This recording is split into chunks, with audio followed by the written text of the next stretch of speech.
Samuel, and today we shall be taking a look at the 70652 Stormbringer, which does contain 493 pieces, did originally retail for £35, $40 and €40 back in 2018, which I cannot believe it has been 2018. It's been over, it's nearly been 3 years.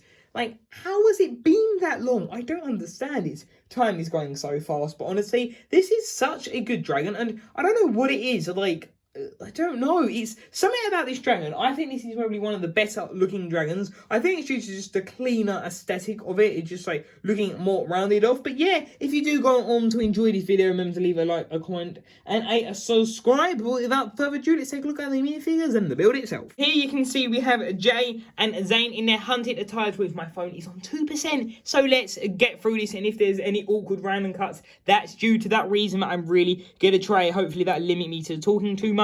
But here you can see we have this sword, which this is the one that Teen Woo uses, and I think it's a pretty cool build. I do like the look of that. There you can see, if this would focus in, there we go. And then we have the dragon blade, I believe is what this was called. That is it. I only just watched it Hunted. That was great rewatching it on Netflix. But then moving on over to here, you can see we have this really awesome looking weapon. I don't really know what it is, but I really like the end of it. It just looks pretty awesome, I have to admit. And then of course it's got the normal handle, which Jay has used many times before, which is pretty cool. And then taking a look at Jay and Zane, which honestly, it's so close for these figures being accurate. Remove this little knife that he has on his back, and they're basically accurate. I know the the bow and arrow sort of comes out of, so that's what I was thinking with like Pixel, her armor disappears, Zane's arrow comes in and out his quiver, and I think it's kind of like nanotech or something like that in the realm of Ninjago. But there you can see them, which honestly, I really like these minifigures. I think they've done really well,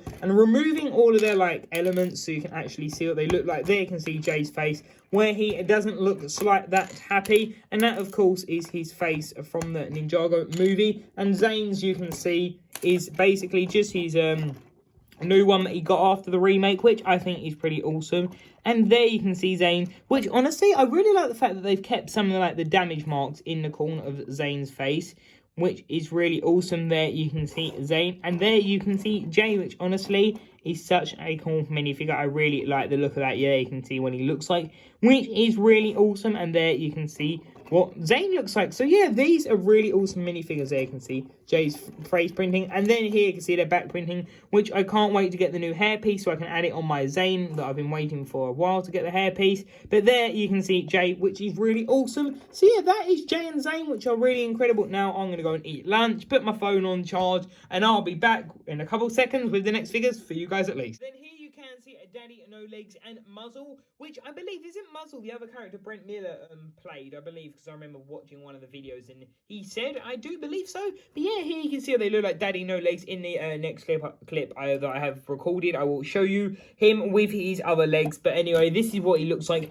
without them, which honestly, I think these are really good minifigures. As I said in the poly bag, I really love the detailing. The Dragon Hunters have just got so much detail, and it's great to see something completely different from Ninjago. Like, the Dragon Hunters, I would say, are some of the best characters, especially when, like, they actually had lots of development. Bad guys generally don't have much development, but it was really, well, the main development really came from when they actually found out their whole lives the dragons actually weren't bad, and it was literally, Iron Baron who had them literally, just all in his finger, which literally he had them all wrapped around his finger. He was making them believe all of these lies. But anyway, there you can see him, which honestly, he looks really good. That face printing looks really cool. And then looking at the back there, you can see the back printing, which honestly looks really cool. And then here you can see we have a Nuzzle, which honestly, Muzzle, sorry, I keep saying Nuzzle. I believe that was a Pokemon move in X and Y, wasn't it? Nuzzle. But there you can see it has a staff. And then taking a look at his printing, and here of course has another staff,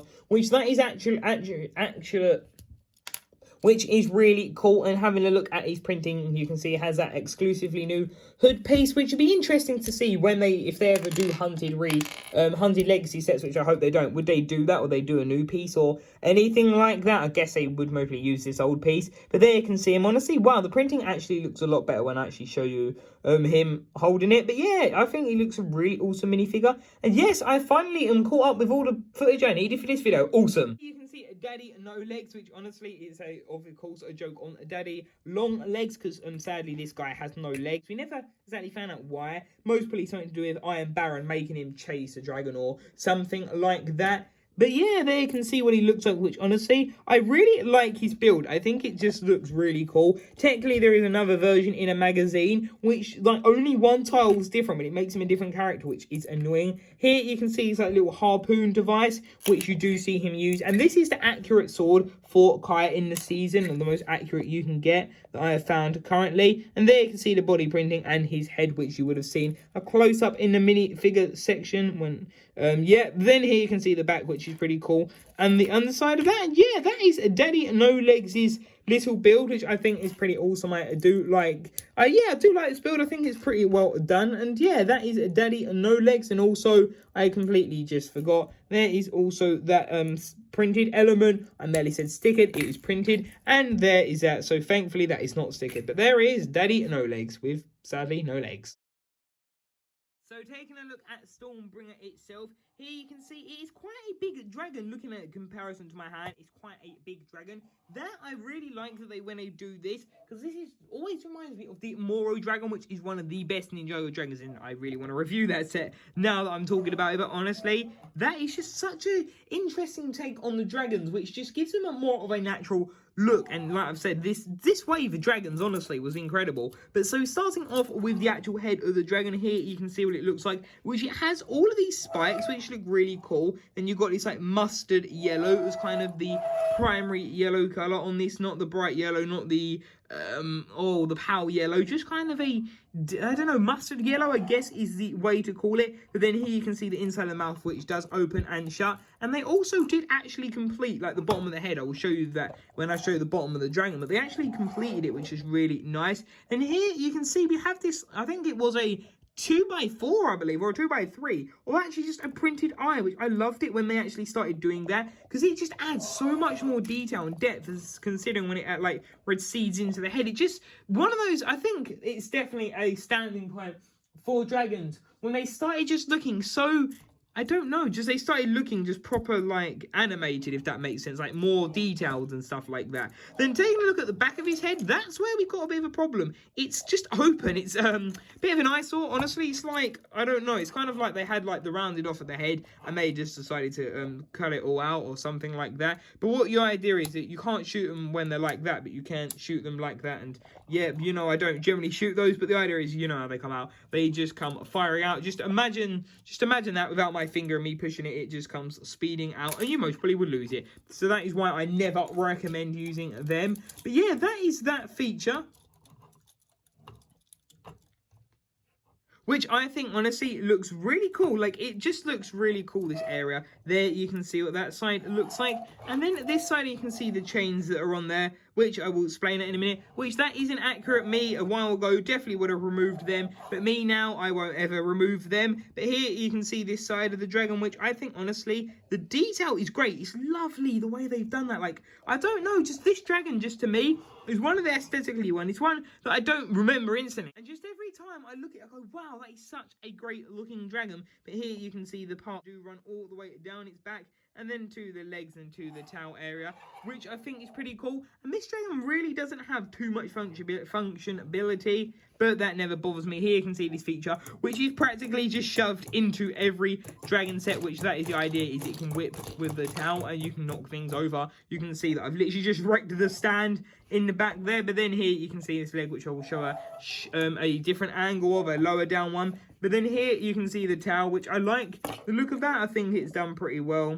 And then here you can see the back, which again is done pretty well. And if you remove the seat, it is held on by two clips, which you can see where they remove in the center there. And yeah, it doesn't even look bad without the what do you want to call it, the saddle. Like, you could simply just pull all of that off and it really wouldn't affect the dragon, you know. It just, I don't know, it looks perfectly fine without it. It might look a bit weird, I guess a little bit of that, but still it looks really good. But yeah, wow, that's a bit of dust. This honestly was so much dustier than I expected it. But yeah, that is like the main area of the dragon here. Hang on, you can see the wing.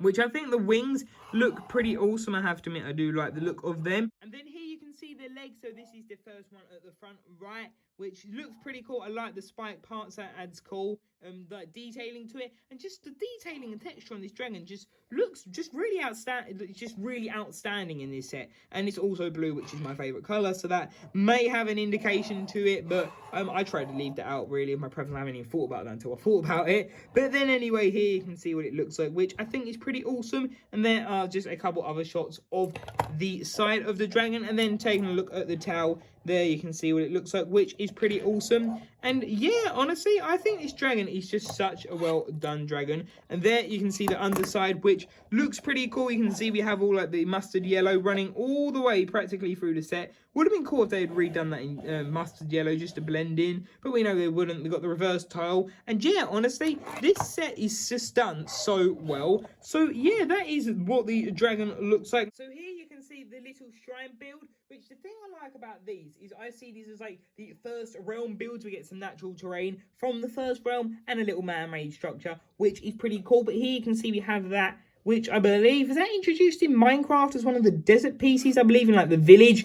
And there you can see that, which honestly, I think that looks pretty awesome. I like the look of that. It works pretty well, I have to admit, the lightsaber. And I may have had to nick this off Golden Woo because I honestly don't know where I put my original armor, because I took them off because I use them as terrain. And then this is where the weirdest part of the set. So you have this. Yeah, that looks cool. You got this. Looks like an anvil. Well, I don't get it. It's like a little pocket of space in there. They easily could have put a tile or two in there or anything like that. So I don't get why they put them in there and made it so easy to like come off. Like, I don't know. Can something go in there? I'm just trying to find something on my local thing. Hang on. Here is the Dragon Masters Woo's what do you call it? Shuriken. Yeah, it fits. So I don't really get what happened. Were they going to do something with it? Were they not? I don't actually understand. So yeah, that's just the from the edge. It's the dragon flyer. But yeah, honestly, it's kind of weird. I've never really understood exactly what it is, and I was kind of excited when I saw it because I was like, oh, it's just, I don't know, it makes you think, like, what was their thought process to this? So yeah, it's a really cool little build, but very confusing and leads to very many questions. And quickly cutting in here, I may have accidentally forgotten to show off this. So there you can see Jay sitting on the seat, and these, of course, attached to the head. And you can add, like, the weapons to the back. And that is what the saddle looks like, which I think is pretty cool. I really like the way how smoothed out that is on the side. It creates a different dynamic size. That was originally a Minecraft rail piece for the mountain cave, I believe the set was called. But anyway, there is that, and you can see the clips on the bottom. Overall, I think this is a really awesome set. I just think it looks so natural, just all the lines and just all of the detail. I think it's honestly really good. The minifigures are great as well. It would have been better to get Zane with his hairpiece then, but apart from that, honestly, this set isn't incredible. I would rate it 10 out of 10. I don't do ratings, but like, if I did, I would, and I technically just did. But anyway, I think this is such an incredible set. So yeah, this honestly is a really awesome set, and I may have forgotten to record this clip anyway. So thank you guys for watching this video. Leave your thoughts in the comment section down below, and until tomorrow's video, I'll see you there. Bye for now.